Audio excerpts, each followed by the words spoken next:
또 다시 주석 달기 요청을 해주세요. 이게 핸드폰으로 보시거나 하면 잘못 눌릴 때도 있더라고요. 자, 오늘은 정책과 외환과 자산시장의 관계에 대해서 좀 얘기를 해보는, 네네, 알겠습니다. 시간을 갖도록 하겠습니다. 조금 처음에 저희 그 경제학과를 다니시는 분도 계시지만, 아예 그 경제에서는 조금, 좀 먼데? 이렇게 느끼신 분들도 있을 거고, 실제로 저도 실제 투자를 하면서 공부를 한 거기 때문에 조금 약한 부분입니다. 그래서 같이 공부를 해보는 걸로 이렇게 준비를 했습니다. 일단 뭐 양적 완화와 질적 완화가 어떤 건지, 그리고 이제 양적 긴축을 하면서 왜 달러가 이렇게 비싸졌는지, 이제 좀 내려왔죠. 1,300원대로 내려왔는데 1,200원대인가? 1,300원대에서 왔다 갔다 하는 것 같습니다. 그리고 이제 실제로 한국과 일본의 정책이 어떤 방향으로 가고 있는지, 동북아시아는 어떤 포지션을 취하고 있는지 이런 거를 좀 짚어보는 시간을 갖도록 하겠습니다. 좀 어려워서 많이 지루하실 수도 있거든요. 그래도 같이 한번 해보겠습니다. 양적 완화와 질적 완화가 어떤 건지. 자, 지금 보면 현대 통화 이론이라는 게 나옵니다. 벌써부터 좀 머리가 아프죠. MMT, 뭐 모던 머니 시어리라고 하는 사람도 있고, 뭐 모던 머니터리 시어리라고 하는 것도 있는데, 뭐 그 단어가 저희한테 중요한 건 아니고, 이게 뭐냐면 현대 통화 이론이라고 하는 게 기존의 경제 주류 케인즈 경제학에서 얘기하던 건 뭐냐면, 야, 계속해서 정부가 적자를 내면 되겠냐? 이거거든요.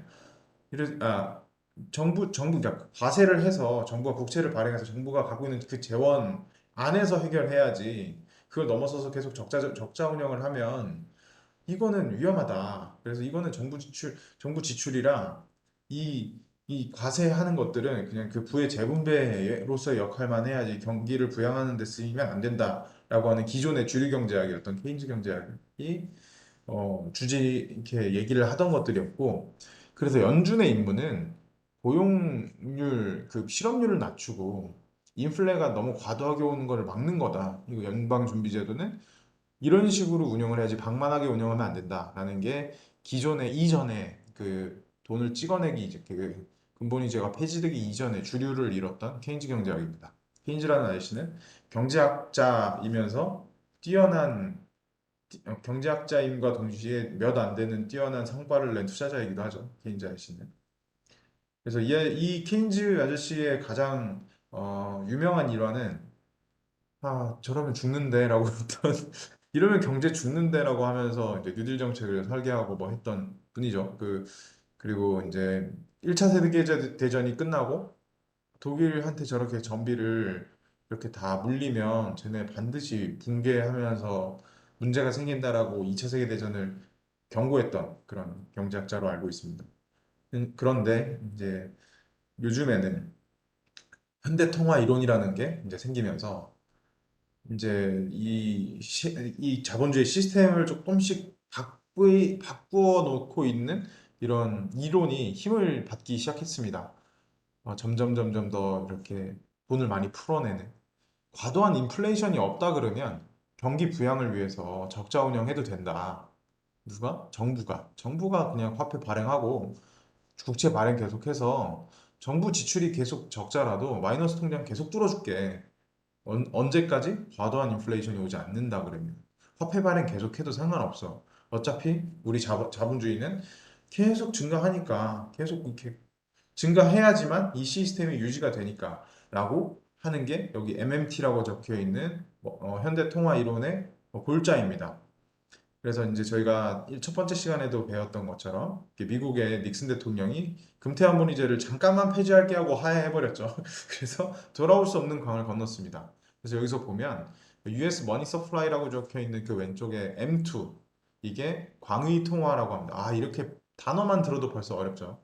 그래서 M2가 보통 이제 M2가 돈이 얼마나 시장에 풀렸나를 M2를 보고 판단을 하는데 이 실선이 M2가 풀린 양입니다. 그리고 이 까만색 점선은 다우존스 지수의 평균값입니다. 아마 뭐 나스닥 지수를 봐도 똑같을 거고 부동산의 뭐 시가총액을 봐도 똑같을 겁니다.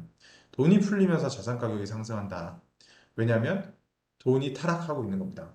MMT 현대통화 이론에서의 가장 큰 골조는 돈을 풀어서 사람들의 소비를 진작시키고 인플레이션을 유도해야 된다. 그래야지 적정 수준의 인플레이션이 계속해서 일어나야지만 이 자본주의가 확장한다라고 하는 대전제를 맞출 수 있기 때문에 이 재정 정책을 세수와 적정 수준의 국채 발행을 통해서 하는 게 아니라 더 해도 상관없다라고 이제 상단을 열어버리는 겁니다.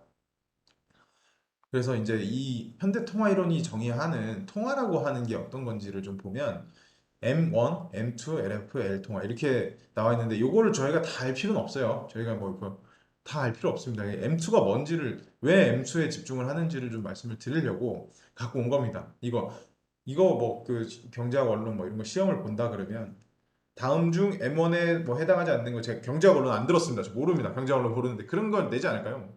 다음 중 M2에 해당하지 않는 것은 1번 예금식 시장 금융 상품, 3번 뭐 실적 배당 상품, 4번 현금 통화 뭐 이런 거 있겠죠. 뭐 이거 제가 뭐 교수님이 그런 거 내겠죠. 회사채 뭐 이런 거에 살짝 넣어놓으면 헷갈리니까 그런 시험 문제를 낼 거지만 저희가 그거 알아서 뭐 합니까? 저희는 알 필요 없습니다. 이거는 어떤 것들로 구성되어 있는지, 통화를 어떻게 구별하는지에 대한 거를 좀 짚어서 넘어가도록 하겠습니다. M1이라고 하는 이 가장 시드가 되는 것들은 현금 통화입니다. 실제로 찍어내는 돈들, 그리고 수시로 입출할 수 있는 예금, 이것들은 이거 가지고 좀 장난을 못 치잖아요.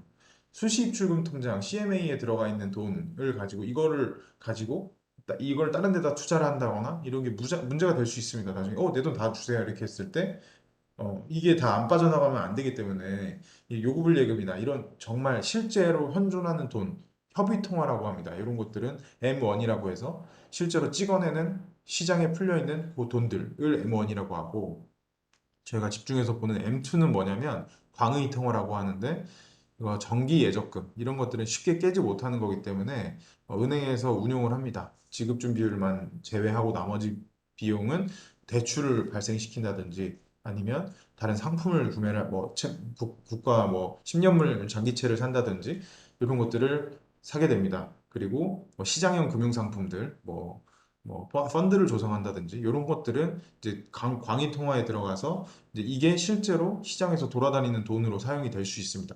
나는 3년짜리 예금을 들었지만 그 돈은 은행에 맡겨진 다음에 시장에서 돌아다니는 겁니다. 그리고 기타 예금이나 금융채 예금이죠. 실적 배당형 금융상품 이런 것들은 보험 상품 이런 것들이 있습니다. 그래서 광의통화는 나한테는 리지드하게 딱딱하게 나한테는 예금을 주는 상품이지만 그걸 맡겨놓은 그 주체가 운용을 하는 겁니다. 이 지급 준비율 10%만 남겨놓고 그걸 가지고 운용을 해서 그 이자로 저한테 이자 그 예금 이자를 주는 거기 때문에 저희가 광의 통화는 이 내가 맡겨놓은 예금까지 그 보호 바운더리까지 좀 넓은 범위에서 이제 생각을 하게 됩니다. 그리고 이제 이 금융기관 유동성은 2년 이상의 장기 금융 상품이나 뭐 생명보험 계약 준비금 같은 보험이 여기 금융기관 유동성에 들어갔네, LF에 들어갔네. 보험회사가 갖고 돌리는 거는 좀 애매한데 이거 제가 말씀드렸지만 정확하게 잘 모릅니다. 하지만 이 개념 M2의 개념에 대해 설명하기 위해서 이렇게 1번, 2번, 3번, 4번, 5번 해놓고 다른 거 껴놓으면 저 틀릴 수도 있어요. 근데 이런 개념에 대해서 설명을 드리고 왜 M2의 개념적인 내용이라고만 생각하시면 될 것 같습니다.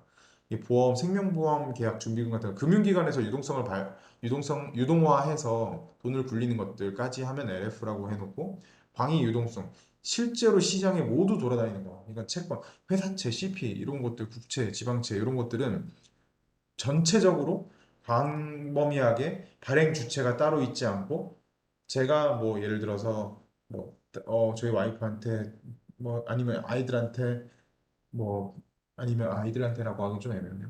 제가 뭐 다른 친구한테 이렇게 뭐 차용증을 써서 돈을 빌려주면 사채잖아요.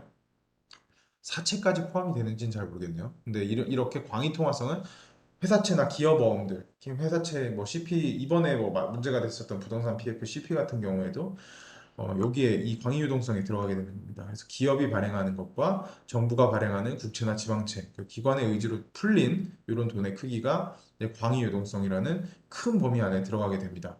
그래서 실제로는 가계부채나 예금이나 채권 펀드 등의 시장에 풀어놓은 이 돈의 크기가 M2이기 때문에 이 M2의 광의 통화의 크기가 여기 왼쪽 아래 보시면 이 짙은 파란색입니다. 여기 맨 밑에 깔려있는 이 회색이 이 광의 유동성이거든요. 실제로 찍어낸 돈 엄청난 크기로 레버리지가 돼 있죠. 엄청난 크기로 레버리지가 돼 있습니다. 그래서 이 M1을 풀면 M2는 그의 레버리지가 된 만큼이 풀리게 됩니다. 그래서 왜 M2에 집중을 하냐면 LF나 L 같은 경우에는 분명히 여기에 뭐 레버리지 돼서 이렇게 붙어서 위에 같이 올라갑니다. 근데 가장 이 돈이 풀리는 추세를 가장 잘 추종하는 그 금액은 이 M2 광의통화량입니다. 그래서 많은 사람들이 돈이 풀렸다, 돈이 풀리지 않았다를 판단할 때 이 M2에 집중을 합니다. 그래서 여기 보시면 명목 GDP 대비 가계 신용 추이, 가계에서 돈을 얼마나 대출을 받았는가, 신용이 얼마나 올라갔는가는 이 M2가 증가하면 부채도 증가를 하게 됩니다. 그러면 M1, 그러니까 여기서 보면 명목 GDP 대비해서 가계 부채는 M2죠. 광의통화죠. 명목 GDP는 실제로 이 가계가 찍어내는 돈입니다. M1에 해당합니다. 그러면은 가계 부채가 증가를 하게 되면서 결국 시장의 유동성이 계속 투여가 되는 겁니다. 그러니까 이 사람이 1년에 1,000만 원 버는 사람이 마이너스 통장은 1년에 1,000만 원 정도를 뚫어준다라고 하면 이 사람은 1,000만 원을 갖고 있는데 마이너스 통장 1,000만 원이 있기 때문에 2,000만 원을 운영하게 되는 거잖아요.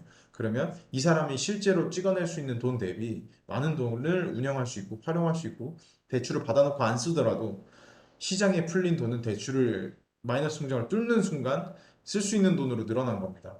그래서 물가 상승보다 더 높은 수준으로 통화가 공급되고 있다. 여태까지 공급되어 왔다. 라는 거를 이제 설명을 드리려고 이렇게 어려운 얘기를 진행을 했습니다.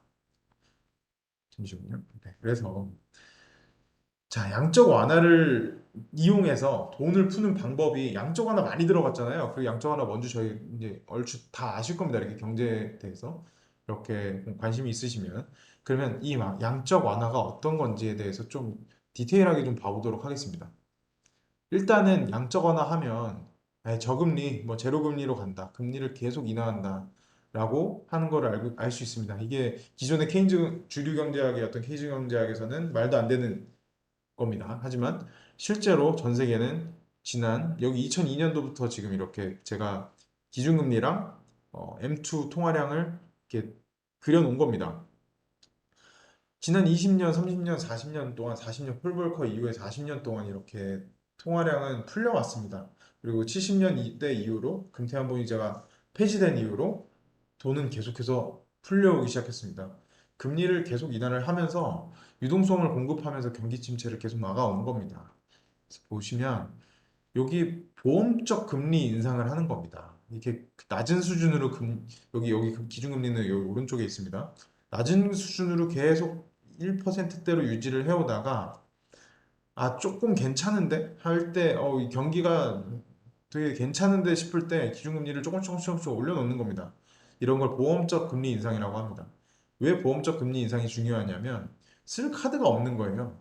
이렇게 금융위기가 터져서 나올 때 서프라임 모기지, 이 모기지는 아시다시피 주담대입니다. 미국에서는 뭐 모기지 채권을 발행을 해서 그 채권이 문제가 돼서 거기 모기지를 모아서 주택담보대출을 모아서 만든 채권을 굉장히 높은 수준의 신용등급을 매겨서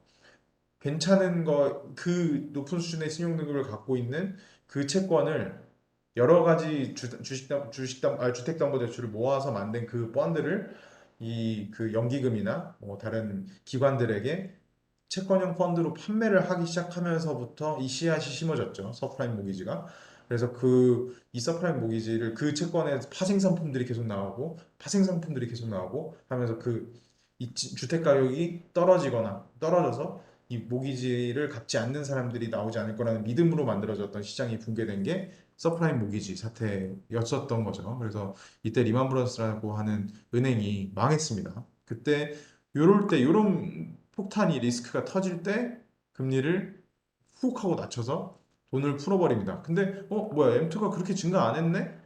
야 뭐야 이렇게 뭐 이렇게 금리 인하면 돈이 뭐 풀려야 된다며 라고 생각하실 수 있겠지만 요것 때문에 그렇습니다. 이 코로나 때 푼 돈이 훨씬 더 컸기 때문에 이 그래프의 기울기를 다 죽여버린 겁니다. 여기 깔짝 이렇게 보이는 요 돈 이렇게 픽하고 뛰는 게 이때 당시에 양적 완화를 진행을 하면서 서프라임 모기지 사태를 해결했던 요 당시에 요것도 안 보일 만큼의 돈이 계속 지속적으로 풀려온 겁니다. 지난 20년간. 그래서 요게 보험적 금리 인상을 계속 하다가도 이제 코로나 사태를 맞으면서 훅 하고 제로로 떨어뜨려 버렸습니다.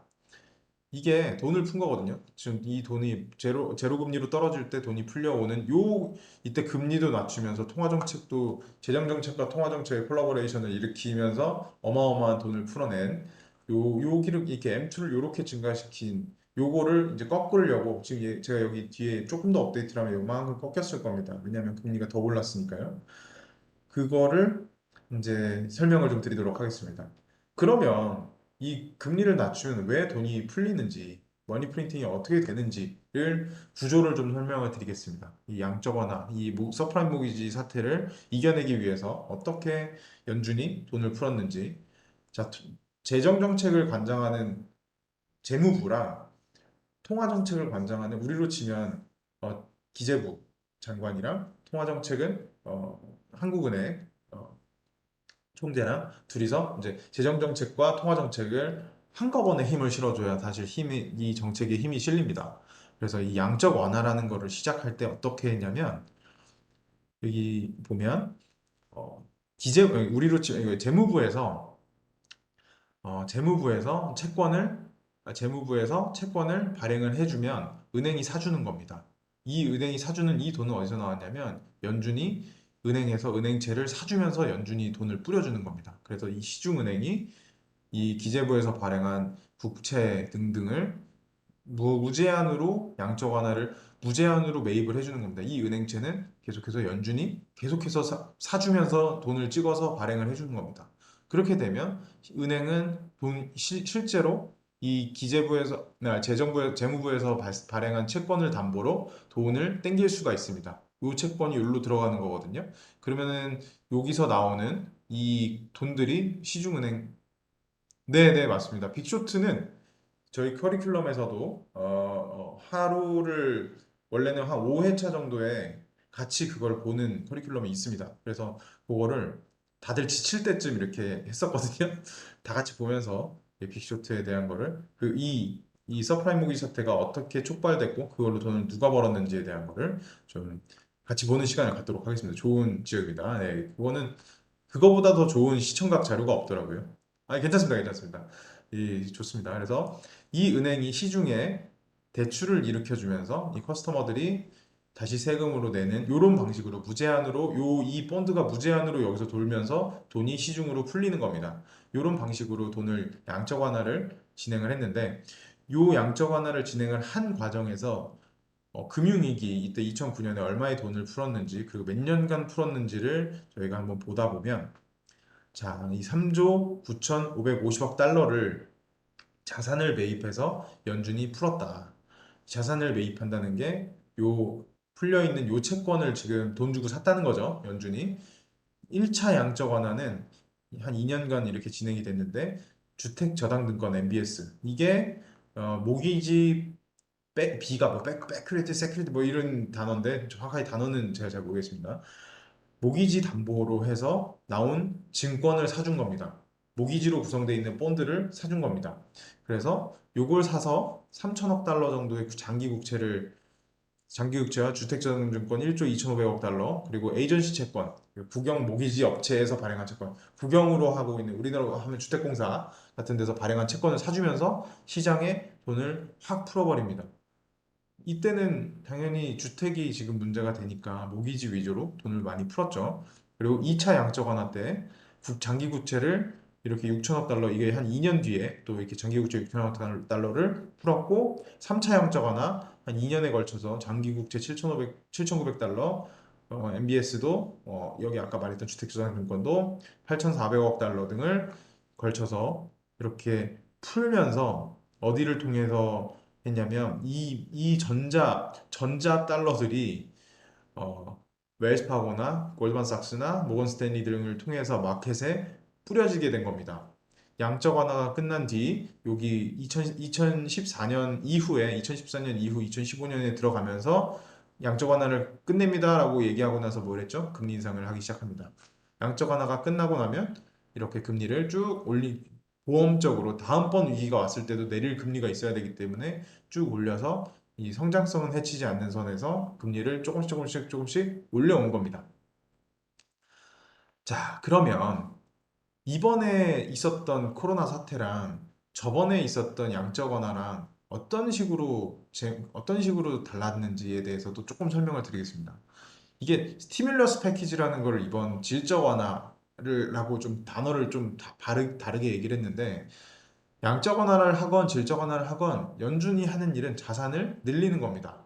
자산을 매입해서 채권을 매입해주고 현금을 뿌려주는 겁니다. 그래서 이 재무부가 발행한 채권은 모두 연준에게 빨려 들어가게 되고, 연준은 그 빨아들인 채권을 담보로 돈을 뿌려주는 겁니다. 그래서 무제한 양적 완화는 연준은 무제한으로 사주겠다. 무제한으로 채권을 발행해줘.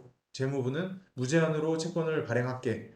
그러면 그 돈들은 아까 말했던 웰스파거나 뭐 골드만삭스나 모건 스탠리 같은 시중은행들에게 그 돈들이 뿌려지게 되는 겁니다. 이렇게 여기 보면 연준의 자산 규모가 양적 완화 시기에 맞춰서 어마어마하게 증가를 한 걸 볼 수 있죠. 근데 왜 어마어마해 보이지 않을까요? 2020년 코로나 때는 무지막지하게 풀었기 때문입니다.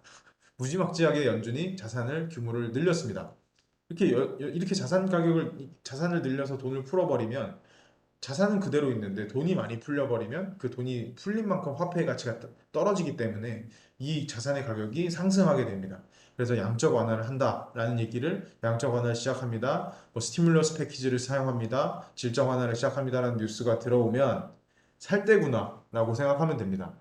이거는 자산 가격을 높이겠다는 의지를 보여주는 겁니다. 스타크래프트에서 보면 스팀팩이 있거든요. 이 스팀팩은 마약입니다. 마약. 몰핀 놓는 겁니다. 이 몰핀 놓게 되면 순간적으로 이 퍼포먼스가 굉장히 높아지거든요. 대신에 체력을 깎아먹게 됩니다. 그래서 이런 스티뮬러스 패키지를 자산시장에다가 꽂아주는 겁니다.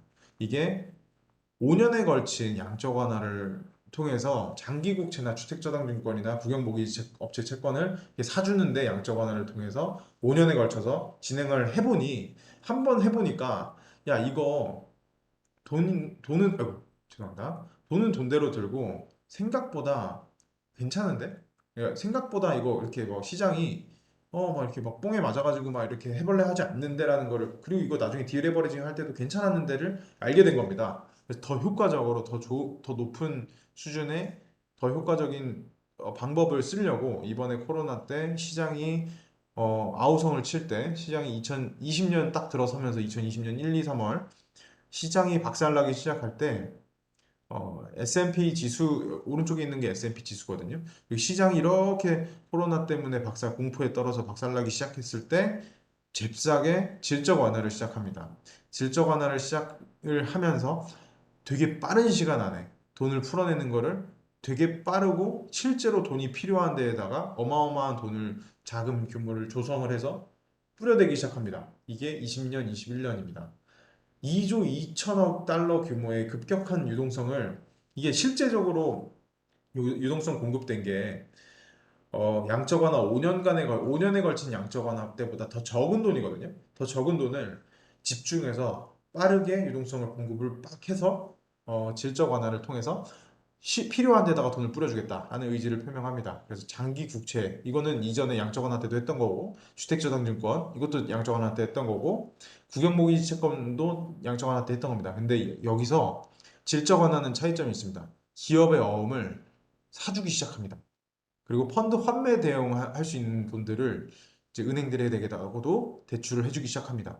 그래서 실질적인 타격이 가해졌던 가게들, PPP, 급여보호 프로그램 같은 것들을 발행을 해서, 네가 직장을 잃더라도 웨이트리스 너희들 괜찮아, 돈 줄게, 먹고 살아 하고 재정을, 실제적으로 돈을 가게에다가 돈을 뿌려줍니다. 꽂아줍니다. 저희도 재난지원금 많이 받았잖아요. 이런 느낌입니다. 재난지원금도 가게에 뿌려주는 이런 세계를, 메인 스트리트 신규 대출 기구라는 걸 만들어서 이제 주택저당증권 뭐 이런 것들도 사주고, 그리고 메인 스트리트 확장 대출 기구라는 걸 만들어서 기업의 채권을 직접 사주기 시작합니다. 근데 기업의 채권을 사주는 것까지도 모자라서 기업의 주식까지 사주는 나라가 있습니다. 그럼 바로 일본입니다.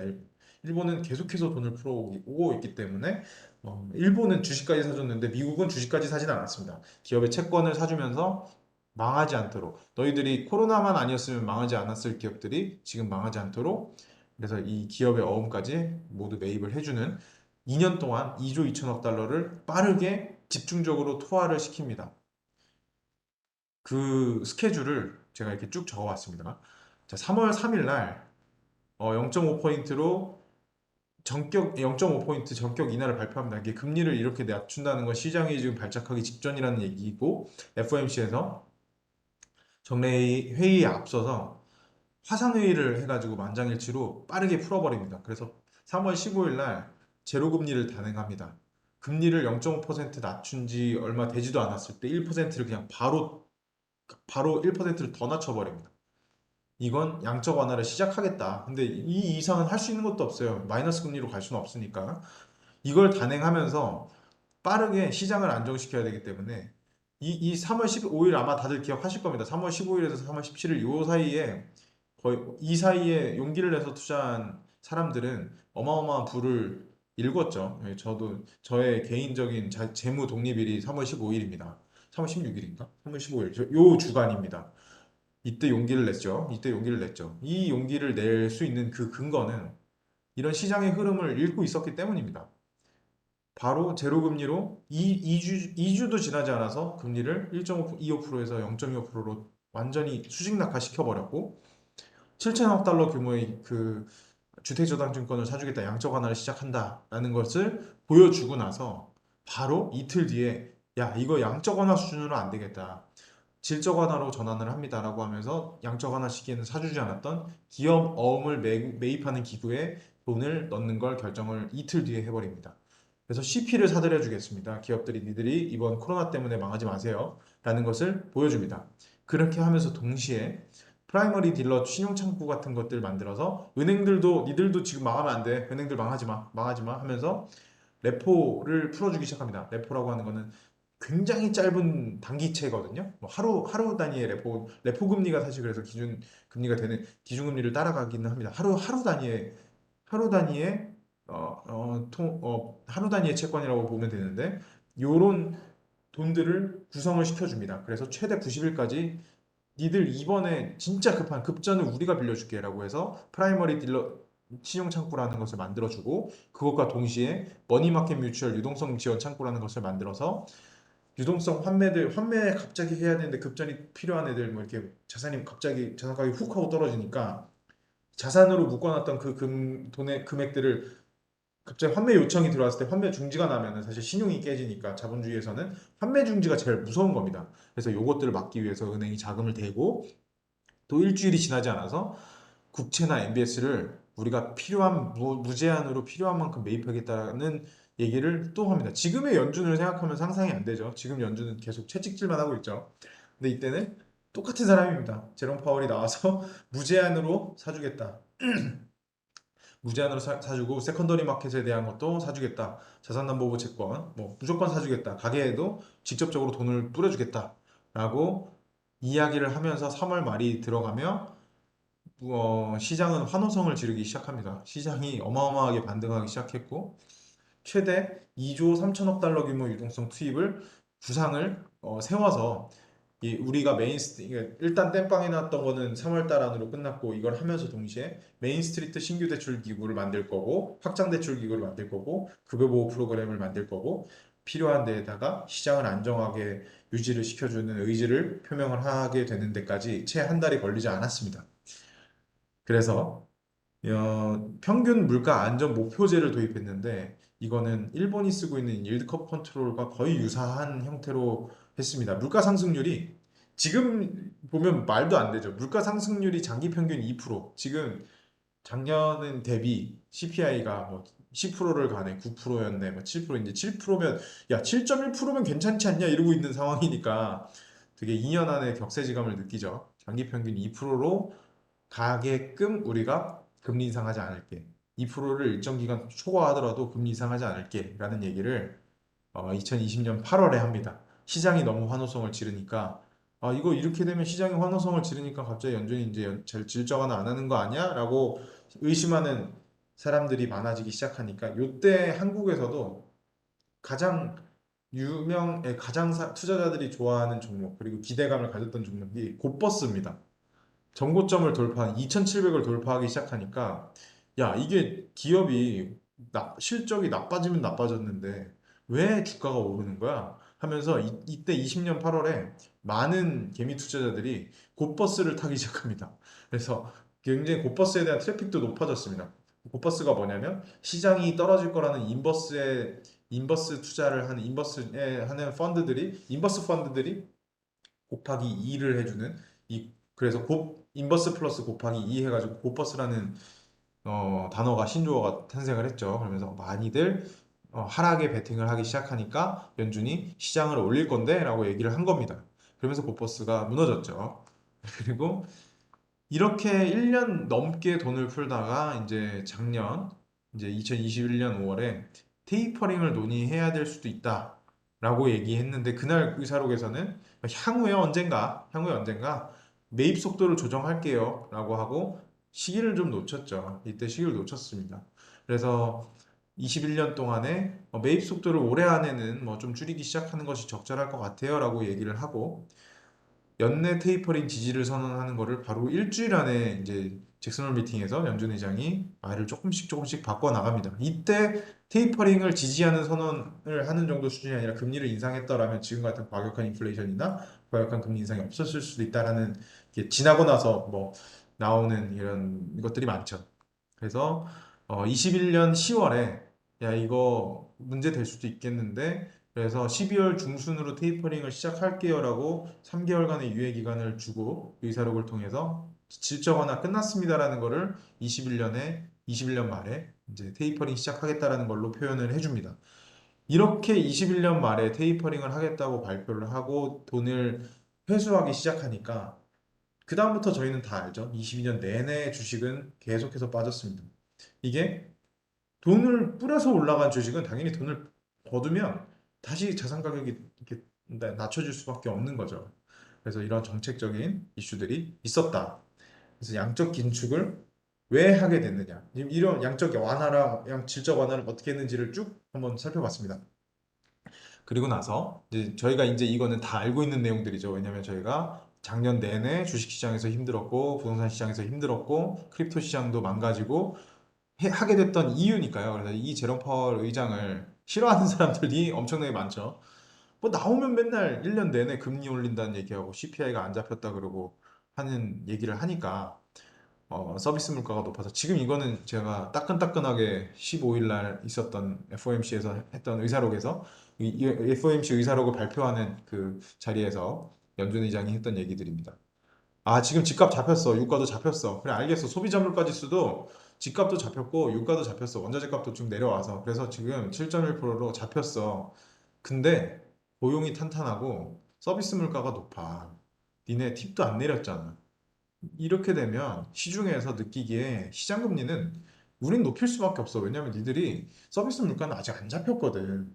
물가가 높아. 사람이 없대. 지금 왜냐면 사람이 없다는 얘기는 쓸 사람이 없다는 얘기는 일자리는 넘쳐나는데 사람들이 아직 일을 할 사람들이 없는 거니까 이러면 이 서비스 물가 자체가 판가에 녹을 수밖에 없어. 그러면 지금 소비자 물가가 추이가 지금 계속 꺾이는 거는 부동산 가격이 떨어졌고 렌트 가격이 떨어진 것도 확인했어 라는 얘기도 FOMC에서 얘기했습니다. 렌트 가격 떨어진 거 알겠어. 원자재 가격 떨어졌고 다 봤어. 하지만 서비스 물가가 너무 높아. 그래서 금리는 니들이 원하는 만큼 빠르게 낮출 수 없어 라고 12월 마지막 연례 FOMC에서 제롬 파월이 얘기를 했습니다. 그래서 이제 내년에도 절겠죠. 내년에도 이제 이런 얘기하면 주가가 안 오르겠구나라고 모두가 시장에서 떠나기 시작했습니다. 그래서 어제 재테크 박람회를 갔더니 이제 김영희 교수나 뭐 염승환 차장도 그 얘기를 하더라고요. 아니 그렇게 사람들이 떠날 때 같이 떠나면 어떡하냐? 지금 이제 모든 가격들이 저평가 구간을 가리키고 있는데 왜 지금 안 사고 비쌀 때 사냐? 이런 얘기를 하더라고요. 그래서 맞는 말이다. 시장의 공포에 떨기 시작했고 지금 기준금리를 4.5%까지 빅스텝을 통해서 올렸죠. 이래서 22년에는 역사적으로 기록이 될 겁니다. 풀볼커를 표장하겠다고 얘기했던 제롬 파월 의장이 해냅니다. 몇 배가 오른 거예요? 0.25에서 지금 4.5%는 거의 뭐 20배 넘게 20배 정도 올렸네요. 20배 정도를 18배 정도를 올렸습니다. 그래서 이렇게 소비자 물가랑 실업률이랑 저축률을 감안하면 기준금리는 계속 올리겠다고 지금 얘기를 했고 국채를 매도하고 있고 모기지 채권을 매도하고 있고 금리를 인상을 하면서 돈줄을 쥐고 있는 미국이 이제 FOMC 의사록에서 CPI는 꺾였지만 계속해서 금리를 올리겠다. 그리고 전 세계에 코로나 여파로 재정이 확대되어 있는 상태에서 기축통화국인 미국이 금리를 저렇게 과격하게 올리기 시작하면서 전 세계의 달러가 미국으로 쏟아져 들어가는 겁니다. 우리 5.25%까지 올릴 건데 우리 점도표 봐 우리 5.1%야 라고 지금 얘기를 하고 있으니까 우리는 그렇게 금리를 빠르게 올릴 수 없는 나라들이 있죠. 기축통화국이 아닌 나라들. 원래는 엔화나 유로화도 기축통화국이라고 했지만 이번에 다 밝혀졌죠. 그냥 달러 미만 잡입니다. 안타깝죠. 미국이 그냥 마음 먹고 금리 올려버리니까 전 세계에 있는 모든 달러들이 미국을 향해 달려가기 시작합니다. 이전 시간에도 말씀드렸듯이 미국이 우리 은행이라고 한다면 한국은행은 사실 이렇게 저축은행 수준의 신용등급의 차이가 있기 때문에 이렇게 금리를 과격하게 올리기 시작하니까 전 세계에 있는 달러가 미국으로 흘러 들어가게 됩니다. 그래서 저는 이창용 총재가 되게 굉장히 해안이 있고 굉장히 능력이 출중한 사람이라고 생각을 합니다. 앞서서 저희가 봤던 21년 8월에 뭐가 있었죠? 테이퍼링의 가능성에 대한 시사가 나오자마자 보험적 금리 인상을 시작합니다. 시장에 충격을 주지 않기 위해서 0.25%씩 계속해서 보험적 금리 인상을 해야 된다라는 얘기를 의지를 표명하면서 미국이 금리를 올릴 때까지 0.25%씩 꾸준히 쌓아놨던 것 때문에 실제로 1.25% 차이밖에 없는 겁니다. 지금 현재. 왜냐하면 미국은 통뼈니까 0.75%씩 팍팍 올리는데 한국은 0.75%씩 올리게 되면 터지게 되는 문제점들이 우리는 기축통화국이 아니기 때문에 엄청나게 많습니다. 그래서 이렇게 0.75%가 올라갈 때 한국은행이 할 수 있는 최대한의 0.5%입니다. 0.5%씩 이렇게 올라가면서 스텝을 맞춰서 따라가서 그나마도 원화가 지금 세계적으로 강세를 유지를 하고 있습니다. 달러 대비해서는 약해졌지만 원화는 강세를 유지를 하고 있는 형국입니다. 그러면 자 이제 이런 킹달러 현상 이렇게 막 계속해서 양적 긴축을 하면서 꼬꾸라지고 있는 이 외환 시장이 이런 연쇄적인 사건들로 인해서 일련의 사건들로 인해서 어떻게 무너지기 시작했는가 보면 엔화가 24년 만에 일본이 외환 시장에 개입을 했습니다. 53조인가 52조를 국채를 매도를 하면서 달러를 엔화로 바꿔서 일본으로 가지고 온 겁니다. 그렇게 되면 엔화가 가치가 상승을 하고 달러 가치가 하락을 하게 되는 거니까 기존에 이렇게 가파르게 상승하던 달러 가치를 조금 엔화 가치를 높이면서 조금 낮추려고 하는 외환시장에 개입을 합니다. 하루아침에 이런 외환시장 개입은 꾸준히 천천히 하면 약발이 먹히지 않습니다. 그래서 시장에 충격을 줄 수 있을 만큼 의지를 보여주는 만큼 53조 원어치의 미국 채권을 팔고 일본으로 가지고 옵니다. 하지만 145엔을 넘어섰다가 바로 다음날 다시 회복해버리죠. 안 먹힌 겁니다. 시장에 개입을 하더라도 안 먹힌 겁니다. 최후의 안전자산으로 평가를 받았던 일본의 엔화가 무너지기 시작하는 것을 목도하게 된 겁니다. 이거는 이제 뒤에 한국과 일본에 대해서 얘기를 할 때 말씀을 드리도록 하겠습니다. 그리고 시장 개입하는 걸 사실 미국도 묵인을 해주고 있는 상황입니다. 이 일본이 무너지면 미국도 위험해지기 때문에 이걸 묵인하지 않으면 야, 니네 왜 국채 갑자기 이렇게 시장이 니네 환율 조작국이야? 이런 얘기를 하게 되면 더 시장은 요동치기 시작하겠죠. 이 미국은 환율 조작국 지정을 되게 좋아합니다. 많이 합니다. 중국도 그렇고 한국도 환율 조작국에 이제 지정을 하기도 했었고요. 개입하지 마라고 하지만 지금 현재 상태에서는 개입을 용인해주고 있습니다. 그리고 추후에 정말 일본이 무너질 것 같다. 미국은 금리 인상해야 되는데 일본이 못 버틸 것 같다라는 상황이 오게 되면 통화 수업, 통화 수업은 이 나라와 이 나라가 서로 우리끼리 마이너스 통장 뚫어주자. 니네들은 엔화를 찍을 수 있고 우리는 달러를 찍을 수 있잖아. 니네 엔화랑 달러랑 이렇게 교환할 수 있게끔 우리가 이만큼의 마이너스 통장을 뚫어줄게라고 하는 게 통화 수업 체결을 하는 겁니다. 이렇게 되면 조금 더 급전을 땡길 수 있기 때문에 좀 더 환율이 좀 안정되는 역할을 하게 되는 거죠. 옵션을 통해서 일본을 보호를 할 수밖에 없을 겁니다. 그래서 이런 것들을 EU와 일본이 지금 미국에 요청을 하는 겁니다. 못 따라가 니네 이제. 호주도 마찬가지고요. 우리도 못 따라가. 캐나다도 못 따라가. 이 그렇게 금리 인상하는데 우리가 어떻게 따라가냐라고 얘기를 하는 겁니다. 그리고 영국은 이 트러스 총리가 44일 만에 내려왔죠. 역사적인 사건이 일어납니다. 이 트러스 총리가 44일 만에 내려오게 된 이유는 갑자기 헛발질한 겁니다. 갑자기 아니 이렇게 금리를 막 올리고 전 세계가 긴축을 막 하고 이렇게 이거에 스텝을 맞춰서 이제 영국에서도 영란은행은 계속 파운드화를 계속해서 긴축을 하고 있는 상황에 총리가 이제 오자마자 부양책을 갑자기 은행에서는 계속 이렇게 재정을 축소를 하려고 하는데 갑자기 재정 정책을 감세 정책을 들고 오면서 최고세율도 낮추고 기본세율도 낮추고 경기 부양책을 내겠다라고 하는 헛발질을 순간적으로 하게 됩니다. 아마 총리 입장에서는 할 수밖에 없었을 거예요. 지금 경기 침체가 이렇게 불보듯 뻔하니까. 그러니까 외환 시장이 무너지기 시작한 거죠. 이렇게 되면서 이 영국의 감세안이 통과하고 난 다음에 이 파운드화의 가치가 이 가격이 올라가면 가치가 떨어지는 거잖아요. 가격이 이렇게 치솟습니다. 1파운드를 살려고 그러면 필요한 영국의 달러가 이만큼이 필요하게 된 겁니다. 그래서 이렇게 국채를 매입지만 이 파운드 달러 환율이 치솟기 시작하면서 영국의 파운드화가 망가지는 엇박을 타게 되면서 박살나게 됩니다. 그렇게 이러면서 문제가 또 생기었던 게 이런 영국 금융시장의 문제로도 나중에 이어지기 채권 시장에도 문제가 발생을 하게 됐죠. 이 영국에서 영란은행이 갖고 있었던 안전할 거라고 생각하는 국채 등등 영국채를 가지고 레버리지를 일으켜서 사실 투자를 많이 합니다. 영국채를 기반으로 한 이걸 담보로 잡아서 또 레버리지를 왜냐하면 이 영국채는 굉장히 단단하니까 그런데 갑자기 이렇게 재정 정책이 판단 미스로 파운드화가 망가지기 시작하면 이 영국 국채도 가격도 망가지기 시작하고 이렇게 됐을 때 연쇄적으로 이걸로 레버리지를 일으켜서 만들어놨던 그 높은 이 연기금들이나 이건 미국에서 기관들도 사놓은 상품입니다. 이런 것들이 갑자기 얘가 디폴트가 선언이 돼버리면 다 같이 이거 안정적이기 때문에 이 기관들이 사놨던 건데 이 안정성이 훼손되니까 갑자기 가격이 폭락하고 요런 연쇄 사건들이 요런 정책 미스를 통해서 일어났습니다. 그래서 채권 시장에서 큰 혼란이 일어났었죠. 자, 그러면 한국은 괜찮은가? 일본은 괜찮은가? 가장 가까운 동북아시아에 있는 나라들에 대해서 얘기를 해보겠습니다. 일본은 2010년대 들어서서 20년을 잃어버린 20년을 되찾겠다라고 아베노믹스라는 것을 이제 추진을 합니다. 근데 결과는 우린 다 알고 있죠. 잃어버린 30년이 됐습니다. 잃어버린 30년이 됐던 게 아베노믹스가 추구했었던 그 세 가지 화살이 뭐뭐뭐가 있었냐면 어, 일단 이 다음 장에서 좀 다음 장에 이거 안 되군요.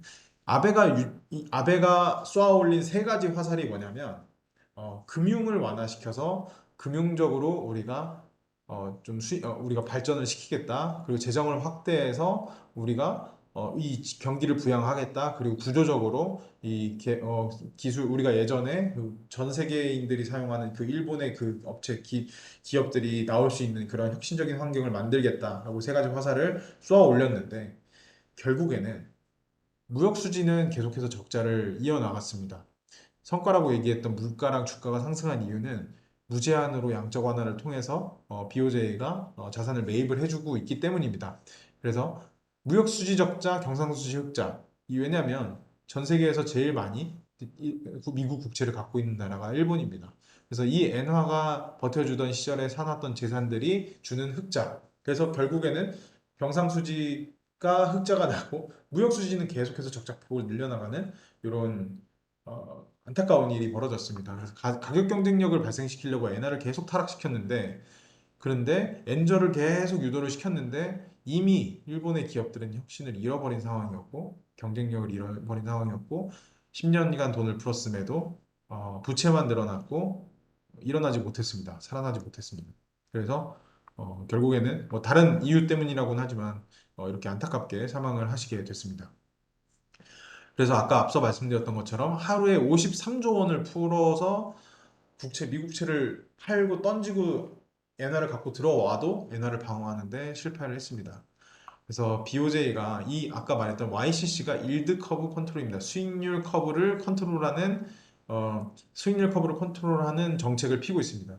장기 수익률이 일정 이상으로 떨어지게 되면 국채를 매입해주면서 이 수익률이 이렇게 수익률이 높아진다는 건 가격이 떨어진다는 거죠. 수익률 이게 우리가 컨트롤하고 있는 수익률 곡선을 돌파하는 금리 장기채의 금리가 올라가게 되면 그 국채를 매입을 해주면서 돈을 풀어서 가격을 눌러주는 이거를 일드 커브 컨트롤이라고 하는 정책을 아베노믹스가 들어오면서부터 계속해서 지속하고 있습니다. 10년 동안, 12년 동안, 13년이 되겠네요.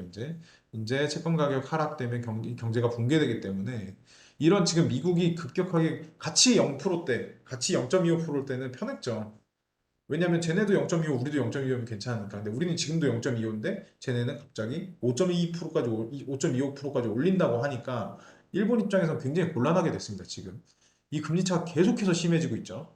미국이 급격한 금리 인상을 하면서 투자자들이 그래서 이제 엔화를 공격하게 되면 일본 정부는 환율 방어를 할 수밖에 없는 겁니다. 그래서 미국채를 매도하고 미국에 있는 그 달러 자산을 팔고 엔화를 갖고 들어와야지만 공격하면서 엔화를 팔고 미 달러를 사는 그런 공격 세력들에게서 아니면 투자자들에게서 그 올라가는 환율을 방어를 할 수가 있는 겁니다.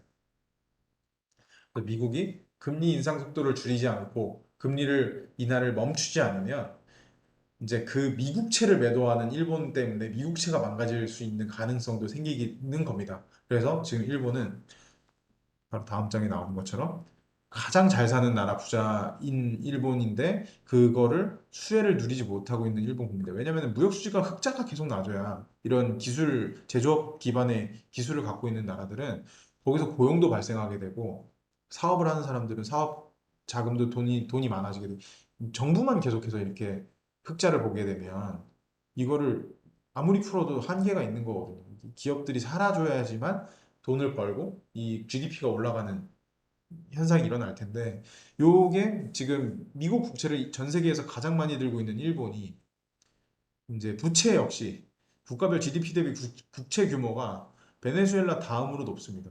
GDP 대비 지금 260%입니다. 이게 지금 그래서 일본은 서민들은 계속해서 가난해지고 있고 주머니 가벼워져서 지금 일본 애들이 좋아하는 일식도 잘 못 먹는 거예요. 참치를 못 먹고 대게를 못 먹고 여기 일본에서 니트족이라고 하는 게 한 15년 전, 10년 전에 굉장히 뭐 많이 대두됐죠. 이렇게 우리가 해서 뭐 하냐. 그냥 편의점에서 그냥 알바하고 꿈을 그냥 우리 3포 세대처럼 꿈을 그냥 갖지 않고 더 못 버니까 그냥 내가 먹고 죽을 만큼만 평생 일하면서 먹고 살게 이렇게 꿈을 잃어버린 세대들이 지금 성장해 오고 있는 상황입니다. 그래서 급여는 지금 90년이랑 지금이랑 거의 유사하게 급여는 오르지 않고 해외 출국자 수도 일본은 계속해서 줄어들어서 지금 13%밖에 되지 않습니다. 나가질 못하는 거예요. 관광을 갈 수가 없습니다. 급여는 계속 제자리에 머물고 있는데 양극화는 점점 더 심해지고 일부 돈이 많은 사람들의 그들만의 리그가 펼쳐지고 있는 그런 양극화가 심해지는 이유는 국가 부채가 이렇게 높은데도 불구하고 미국에 있는 자산이 많기 때문에 이 자산을 갖고 있는 자산가들은 점점 더 부자가 되고 그냥 이 부채를 갖고 있는 일반인들은 양극화가 점점 더 심해지고 있는 상황입니다. 그래서 지금 일본은 일드 커브 컨트롤을 포기하는 순간 이 부채가 지금은 금리가 0.25%니까 이 부채를 버티고 있는 거거든요. 이 부채의 비용을 정부가 대고 있는 겁니다. 일드 커브 컨트롤을 통해서 제로 금리를 유지하니까 미국이 금리를 높이는 것과 일본이 금리를 높이는 건 이만큼의 무게 차이가 있는 겁니다. 이렇게 큰 무게를 달고 금리를 높이면 안 그래도 지금 월급이 오르지 않는 일본인들이 부담해야 될 이자 부담이 어마어마하게 커집니다. 그래서 지금 일본은 기시다 총리는 올리지 못하고 있는 겁니다. 그래서 뭐 흑자는 일본이 금리도 올릴 배짱도 없는 나라다 뭐 이런 식으로 얘기를 하지만 사실 굉장히 고민이 많을 겁니다. 그래서 어제 재테크 박람회에서 들었던 얘기는 내년 4월 총선 이후에 기시다는 일드 커브 컨트롤을 포기할 것이다 뭐 이런 얘기도 하시더라고요. 근데 그거는 뭐 그때 가봐야 아는 거고 이걸 일드 커브 컨트롤을 포기해야 할 수밖에 없을 것이다라고 얘기를 하고 금리를 이제 인상하기 시작할 것이다라고 얘기를 하는데 그렇게 되면 또 어떻게 일본의 이 부채가 부담이 어떻게 잘 넘어가게 되면 또 한 번의 기회가 될 것이고 잘 못 넘어가게 되면 한 번에 또 아픈 경험이 되겠죠. 이렇게 미국을 압박하고 있는 수단은 바로 요 미국채다. 이렇게 보시면 될 것 같습니다. 그러면 한국은 괜찮은가? 지금 사실 일본 사실 일본 난 모르겠고 한국은 괜찮은가? 요거를 좀 봐야겠죠. 한국이 괜찮아야지 만약 안 괜찮다 그러면 지금 다 팔고 달러를 사야 되니까. 그런데 생각보다 외환 고갈이 크지 않다. 되게 생각보다 잘 재정 건전성을 잘 유지하고 있다. 이거를 처음 제가 주식 투자를 하고 처음 투자를 할 때부터 트래킹했던 지표입니다. 한국이 트라우마가 있어요. 저희 다 같이 알고 있죠. IMF 외환위기. 이때 제가 외환위기가 왔을 때 어린 학생이었거든요. 그때 집에서 실제로 고기를 못 먹는 친구들이 많았습니다. 아버지가 실직을 하시고 동네에서 돌아다니는 아저씨들 되게 많았고 자살하신 분도 꽤 많습니다. 기업체를 운영하신 그게 저는 어렸을 때 기억이 남아 있거든요. 이 외환위기가 얼마나 무서운 건지, 실제로 우리 삶에 얼마나 큰 타격을 입혔는지 다 머릿속에 다 있습니다. 대기업 직장인들 빼고는 거의 많이들 망했죠. 그리고 일부 자산가들은 기회의 발판으로 삼았고, 그 이후에 외환위기 이후에 한국은 고정환율 폐지하고 나서 외환위기를 맞았고, 외환위기 이후에 한국은 굉장히 높은 수준의 외환을 확보를 해둡니다. 그래서 이렇게 계속 매년 외환은 늘어갔습니다. 그래서 제일 먼저 트래킹했던 것도 이 지표입니다. 리만 사태 때도 글로벌 금융위기가 일어났을 때도 풍부한 그 외환 건전성을 바탕으로 빠르게 이겨냈죠. 그리고 이번 코로나 사태가 일어나고 양적 긴축이 시작됐을 때도 이제 사실은 외환은 굉장히 건전한 나라다. 지금 외환 보유고의 순위가 지금 9위입니다. 그래서 미국 국채를 많이 들고 있는 그 일본이 2위고 중국이 1위고 이런 식으로 한 재정 건전성은 외환 건전성은 굉장히 높은 수준이다. 그리고 최종 금리는 연 3.5%를 뚫을까? 지금 이제 매파적인 발언을 하고 있기 때문에 뚫겠죠. 올릴 수밖에 없겠죠. 그래서 금리 차가 1.5% 이상 벌어질 수도 있는데 외환 시장이 불확실성이 일어날 수도 있다. 이런 얘기들이 많죠. 왜냐하면 금리 차가 벌어지면 벌어질수록 한국에 투자하고 있던 외국인 투자자들은 한화를 팔고 달러로 바꿔서 나갈 테니까. 그래서 여기 보면 추경호 경제부총리랑 이창용 이 재무왕이죠. 재정왕이고 이창용 한국은행 총재, 그 금융감독위원회에 있는 금융감독원장이랑 이렇게 다 같이 모여서 경제금융의 회의를 하기 시작한 겁니다. 지금 이게 엊그저께입니다. FOMC 끝나고 나서 바로 다 같이 모여서 야 괜찮냐 이거를 하는 거예요. 그렇게 해서 이제 통화 수합도 이제 체결하려고 하고 하겠죠. 또 노력을 하고 있을 겁니다.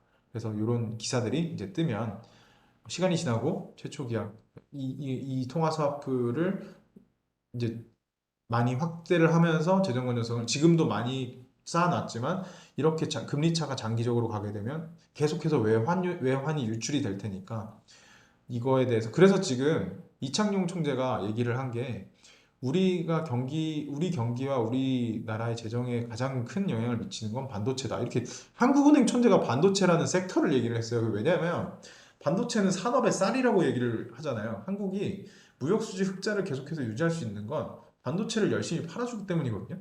그래서 달러를 이렇게 쌓아놓을 수 있었던 거기 때문에 한국은행 총재도 반도체가 지금 업황 사이클에 지금 안 좋은 사이클로 들어섰지만 이게 돌아서주면 우리는 재정적으로 괜찮다라는 얘기를 하는 겁니다.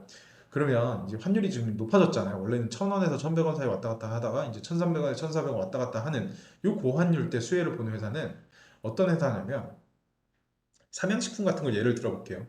이게 영업이익이 엄청나게 높아진 이유가 수출 기업인데 원래는 되게 싼 다른 나라에 이렇게 공장을 지어서 이렇게 수출을 했던 기업입니다. 수출 의존도가 굉장히 높은 기업이거든요. 우리가 불닭볶음면이 전 세계적으로 되게 유명해졌더라고요. 근데 이거를 한국으로 다 들여와서 한국에서 공장을 지어서 다 이제 수출을 시키기 시작하면서 달러로 원래 생산해서 달러로 팔던 걸 하나로 생산해서 달러로 팔기 시작하는 겁니다. 이렇게 되면 환율만 올라줘도 이런 기업들은 환차익도 먹고 수익도 먹고 하게 되는 거죠. 팔면 팔수록 이득을 보는 겁니다. 그래서 이런 환율이 변동칠 때 기업이 이익도 환차익을 먹는 것도 굉장히 수출 기업들은 좋다. 한국에서 만들어서 해외로 수출하는 기업들은 굉장히 유리한 환경이 됐다. 하지만 그 원자재를 어디서 수입해오는가도 봐야죠. 원자재를 만약에 원유를 수입해온다. 그럼 원유 가격 높아지고 달러 가격 높아지면 이중고잖아요. 그래서 그런 것들을 잘 쪼개서 환율이 높아졌을 때 이 기업이 이익이 날지 안 날지, 그리고 우리의 재정 정책과 통화 정책이 어떤 식으로 어떤 시그널을 주면서 환율이 어떻게 변해갈지, 어떤 영향을 미칠지에 대해서도 이제 뉴스를 보면서 판단을 하면 아마 투자를 하시는 데도 많이 도움이 될 것 같습니다. 딱 1시간 진행을 했습니다. 이게 오늘은 여기까지 마치고요. 잠깐만. 녹화하던 거 어디 갔지? 녹화.